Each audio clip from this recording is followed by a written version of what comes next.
おはようございます。はい。じゃあ、今日は何を作っていくご予定ですか？今日は今さっきりょうちゃんが飲んでたこれですね。はい。カップというかそばチョコって言うんですけど、はい。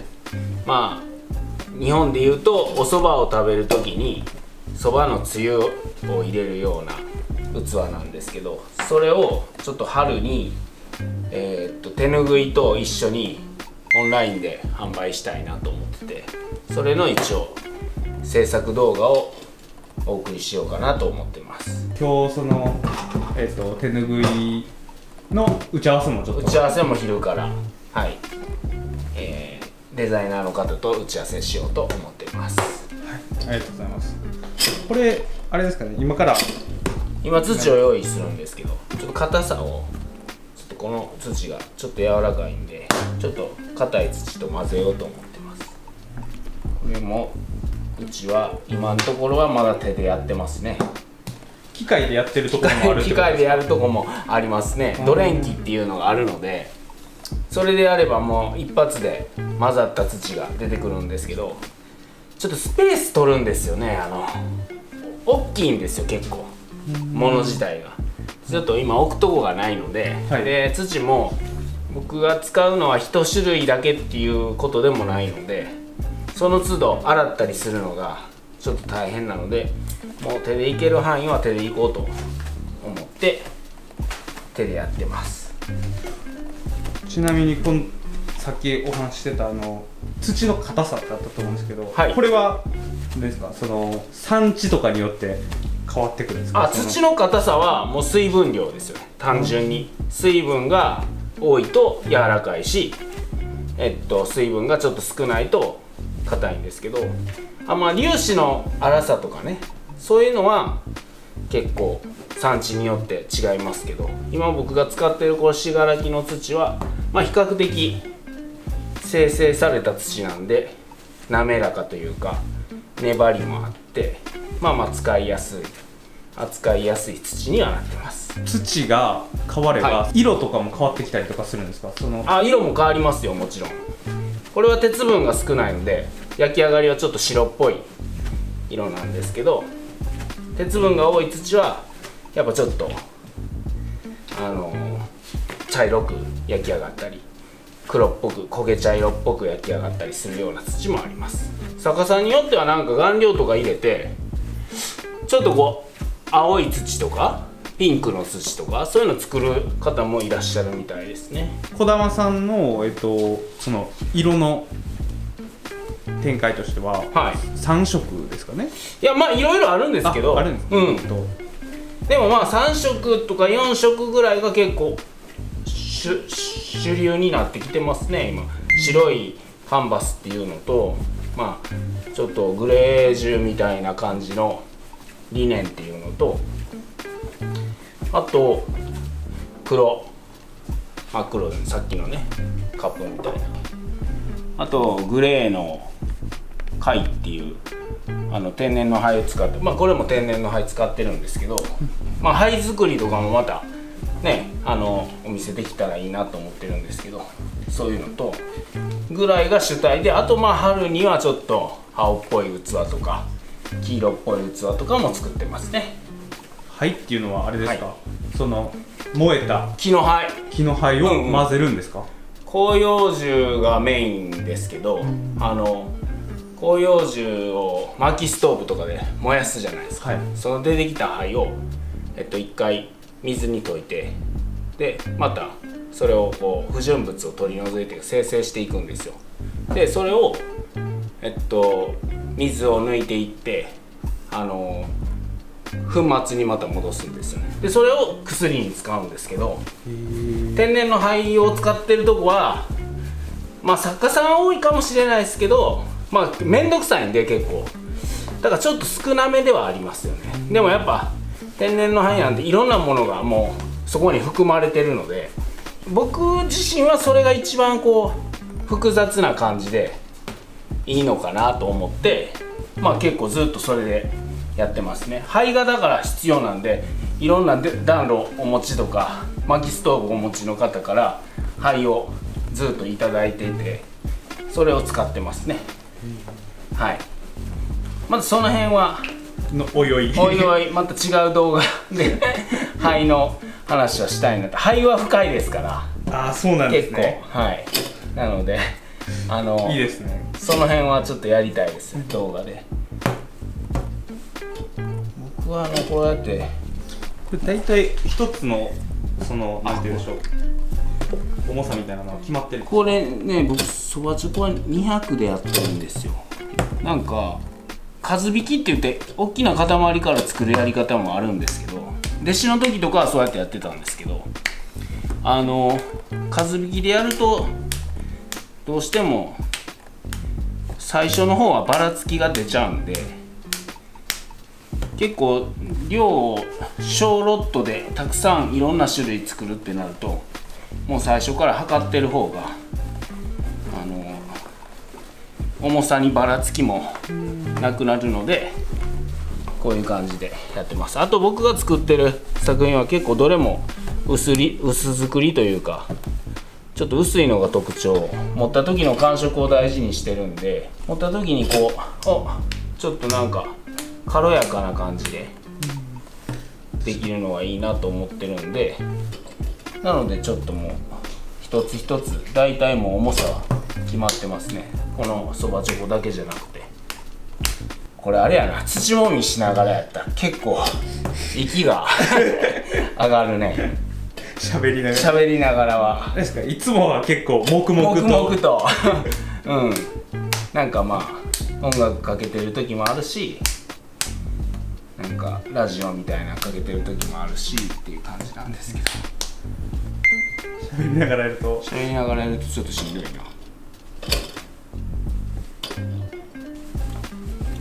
結構これもハードなあれですよね。体全身使って。あ、そうですね。土もみは結構ね、土もみとか土練りとかまあいろいろなんか言い方あるんですけど、僕なんか関西で弟子も行ったし、学校も関西だったんで、関西の職人さんは土もみっていうね、地方によって違うあるんじゃないですかね。土もみって言われたことありますね。土踏みとかいうところもあるし。あ、そうなんですね。はい。あとはまあ一番メジャーなのは土練りなのかな。練るっ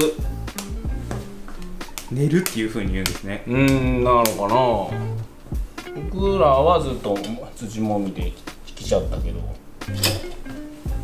ろくろ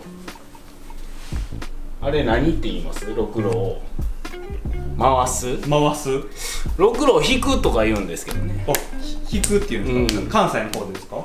関西だけなのかな。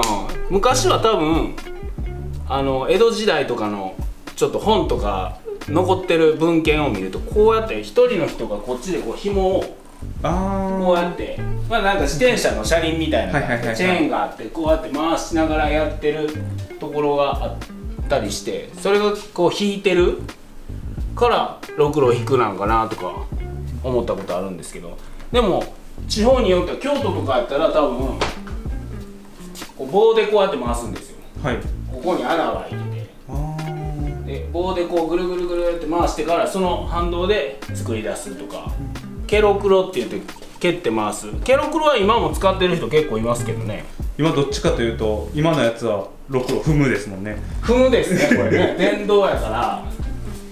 これ僕は電気使ってますけど、手のやつもその手動というか電気を使わないやつも。これありますね。あ、これですね。これ卓上のろくろ、こう回る、こういうのもあるんで。体験とかやとこういうのでやったことは多い感じがしますよね、やっぱり。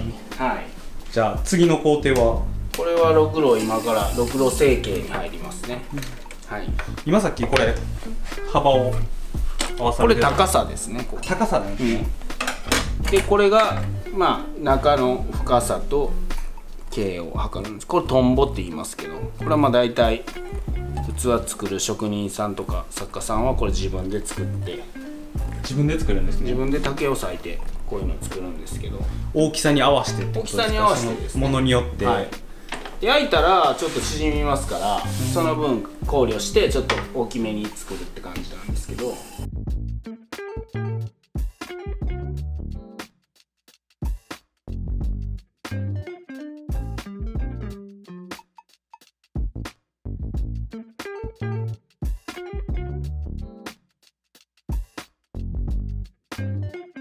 結構ちっちゃいから、このサイズぐらいが最小じゃないですかね、1個で作るのは。あとはやっぱもうこれよりちっちゃくなってくると、やっぱ数引きって言って、さっき言ってたように大きな土から何個も作っていくっていうやり方になりますかね。これがもう本当にこの1個ずつでやるやつの最小ぐらいの、最小ぐらいかな。あんまり小さいとこの土殺しって言って中心取ったりするのやりにくくなってきますからね。そうなんですね。はい、幅とかを合わせる、この器の、幅というか厚さを合わせるのって、これはもう手の感覚ですか？感覚になってきますね、やっぱりただこのそばチョコを例えば200個とか300個とか一気に作れば、もう手がだんだん覚えていくので、こう一発でだいたい揃ってくるんですけど、僕らやっぱりいろんなものを作らないといけなかったりするので、じゃあこれを果たして1日に100個も200個もやるかって言ったら、やっぱそんなことなくて、いろいろやるんで、ちょっと道具忘れました感覚がちょっとけどあれですよね。そうそう、感覚がね、ちょっとごめんね。はい。感覚が揃ってこないんで、だからやっぱ測ったりしてるっていう、最初から。こ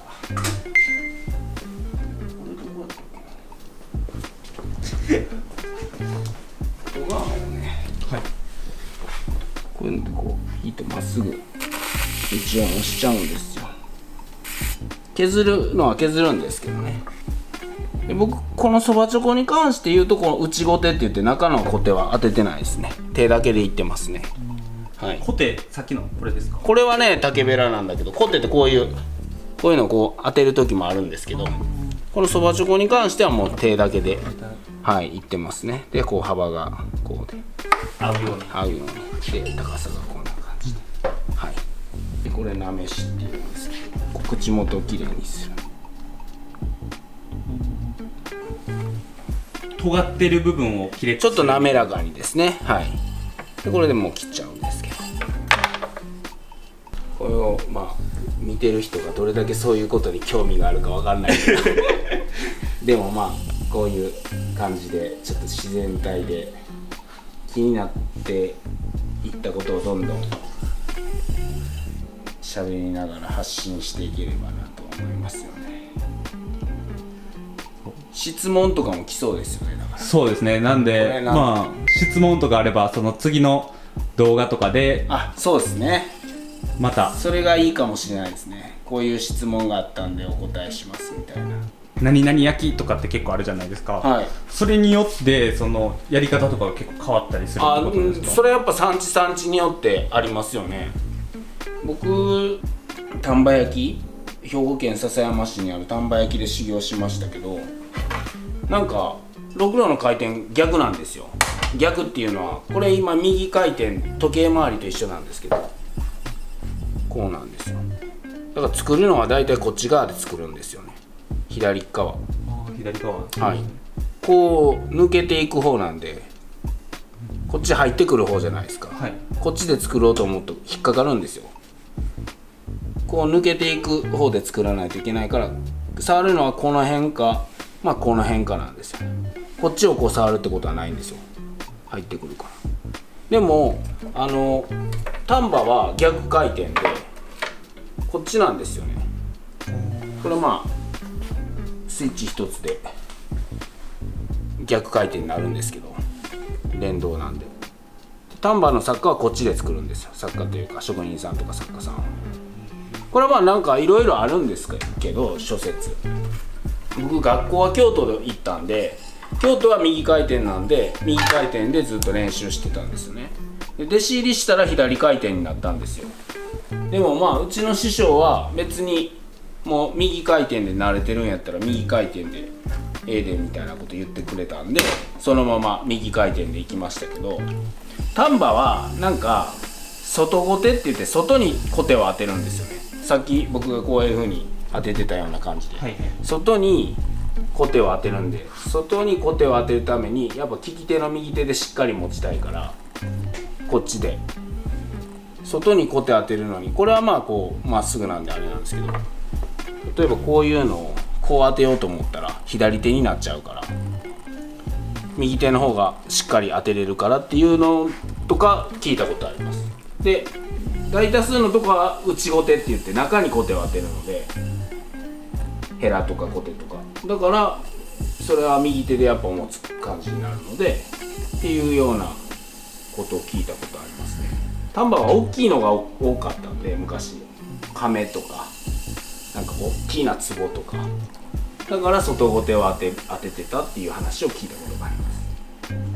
土も種類が違ったらやっぱりこんなに薄く作れなかったりする土もやっぱあるし、薄く作れる土もあるし、これは比較的信楽の土やから、こう粘りもあってコシもあるから、こういう感じの薄い作りをしてもまあまあなんとかなるけど、萩焼きとか伊賀焼きってこう結構粒子が粗くてちょっとこう砂混じりというか朴突とした感じが売りなんで、やっぱちょっとこんなに薄く作れなかったりするんじゃないかなと思います。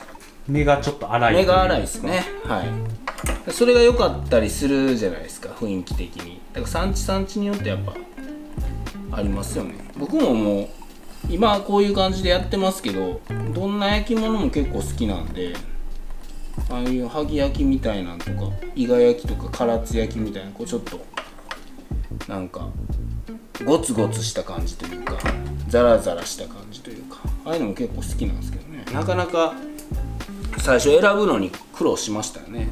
どういう方向性でいこうかなみたいな。自分は結構その方向性を確立するのって結構何でも難しいですよね。そうですね。これ動画もねそうですね、そうだし、まあでも結局は自分の好きなタイプというか好きな雰囲気になるんでしょうけど、どれにも良さがあるから。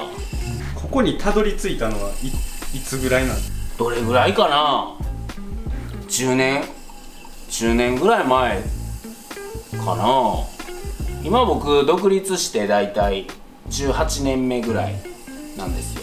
2005年に独立したんで今23年でしょ。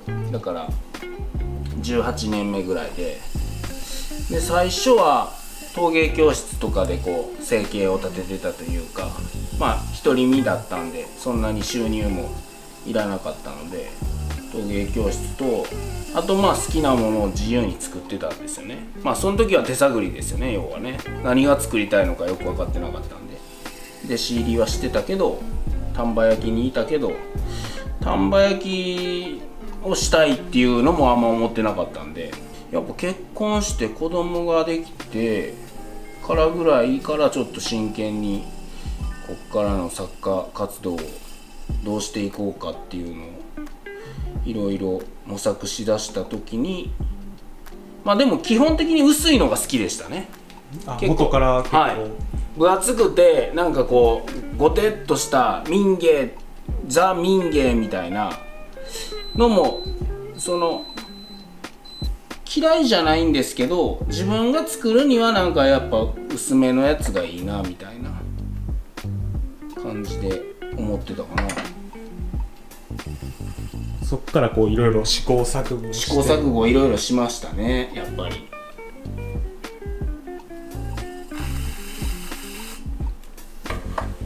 多分一番初めに出てる動画で多分その昔のこととかについては、ね、ちょっと話入ってると思うんで、またそれはね見ていただけたらなと思うんですけど、またもっと詳しくこうちょっともっとその部分を掘り下げていきたいですね。はい、じゃあお疲れ様です。お疲れ様です。まあこんな感じですね。これをずっとここまで作っていって多分20個ぐらい乗るのかな、印紙。まあ20個ですね、この板に。それをまあ多分5枚ぐらいして100個ぐらい作って、で一気に削っていくっていう感じになります。今日はそばチョコの、ろくろ水引きの工程でした。以上です。はい、ありがとうございます。じゃあまた次回はそうですね、はい、またお願いします。はい、はい、ありがとうございました。